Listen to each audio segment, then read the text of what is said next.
Hi friends, இன்றைக்கி ரேஷ்மா வந்து என்ன பாஸ்தா ரெடி பண்ணனா க்ரீமி சீஸ் பாஸ்தா தான் ரெடி பண்ணாங்க. என்ன க்ரீம் மட்டும் கொஞ்சம் கம்மியாக போயிடுச்சு, ஜாஸ்தி சேர்த்துருந்தா ஒன்றும் நல்லா இருந்திருக்கும். நான் ஒரு சைடு சின்ன வெங்காயம்லாம் உரிச்சிட்டு வெண்டைக்காய் புளிக்குழம்பு தான் நான் ரெடி பண்ணேன். காடை முட்டை எங்கே கிடைக்குன்னு சிஸ்டர் வந்து கமெண்ட் பண்ணியிருந்தாங்க. நம்ம நார்மலாக கோழி கடையிலேயே வந்து கறி வாங்குற கடையிலேயே வந்து விற்பாங்க காடை முட்டை. அப்படி இல்லைன்னா நீங்கள் வேறு எங்கேயாவது கேட்டு பாருங்கள், அது ரொம்ப நல்லது தாங்க. நீங்கள் வந்து வாரத்தில் ஒரு நாள் கிடச்சிச்சின்னா ட்ரை பண்ணுங்கள். நான் வந்து கொஞ்சம் சீஸ் வந்து கொஞ்சம் கூட போட்டுட்டு செய்டி அப்படின்னு சொன்னேன். அதனால் அதையும் வந்து கொஞ்சம் நான் போட்டு கொடுத்தேன், நடுநடுவில் நான் கிண்டி கொடுத்தேன். ஒரு சைடு புளிக்குழம்பும் ரெடி ஆகிட்டுருக்கு, காலைல டிஃபனும் ரெடி ஆகிட்டுருக்கு. செஞ்ச உடனே அவங்க நைனா கிட்ட தான் ஃபஸ்ட்டு ரேஷ்மா கொண்டு போய் கொடுத்தா.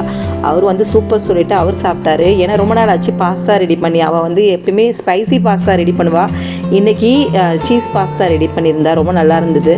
மதியானம் லஞ்சுக்கு வெண்டைக்காய் போட்டு புளிக்குழம்பும் காடை முட்டையை கிரேவி ரெடி பண்ணிவிட்டு கீரை பொரியல் தான் ரெடி பண்ணியிருந்தாங்க. காடை முட்டை ஆம்லேட் போட்டு சாப்பிட்றத விட இந்த மாதிரி கிரேவி மாதிரி நம்ம வந்து வேக வச்சுட்டு செய்யும்போது ரொம்ப நல்லாயிருக்கும். இன்றைக்கி லஞ்ச் இது தான்.